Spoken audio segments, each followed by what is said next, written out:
داسې ده چې اوس خو د دې دهشتګردۍ دومره وخت شو 50 کاله چې زمونږ د خاورې د دې علاقې بچې په دې خبره پوه دی.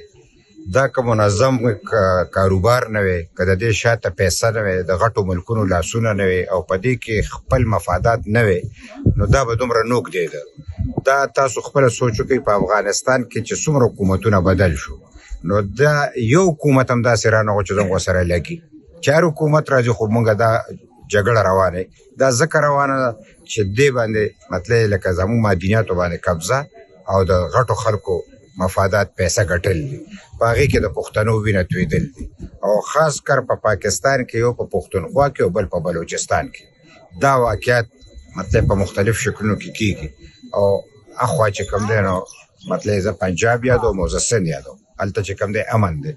او تاسو داسې سوال وکړو چې دا یو څو لکه هفتې یا میاشت د دې نه پس په دا خبره ډیره خطرناکه دا به داسې لکه خانه جنګي شکل به اختیار کړي، او هر هغه سړی چې په کور مضبوطي لږ ډېر مقابله به کوي کني، نو حالات به چې کوم دی نو نور هم خرابوي.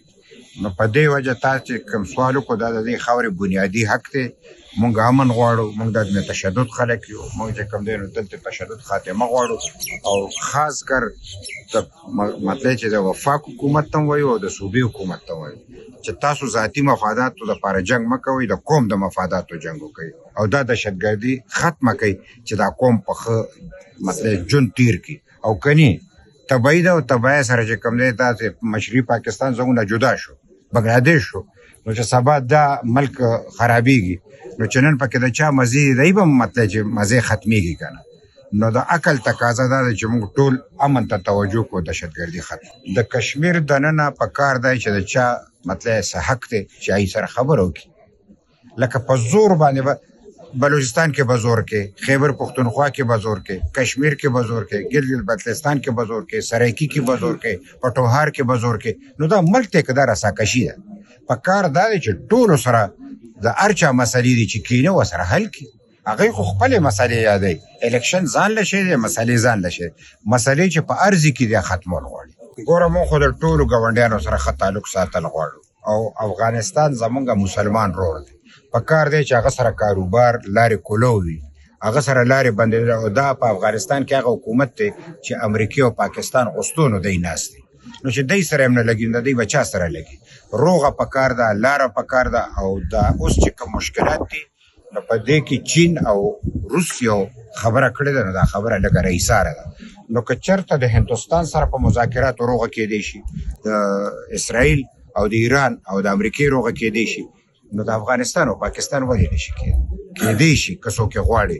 ښه خبره دا ده چې روغه وشي، په افهام و تفهیم مسلې حل شي، او دا لار کولو شي. که دا لار کولو نه شوه، دلته کاروبار ختم شو، کارخانې ختمې دي، بجلی مطلب لکه ډېر بد حال دی، زمونږ غریبي سیوا کېږي، خلکو کورونه پرېښوده، دې ځینې خلکو کاروبار کډې یوړې.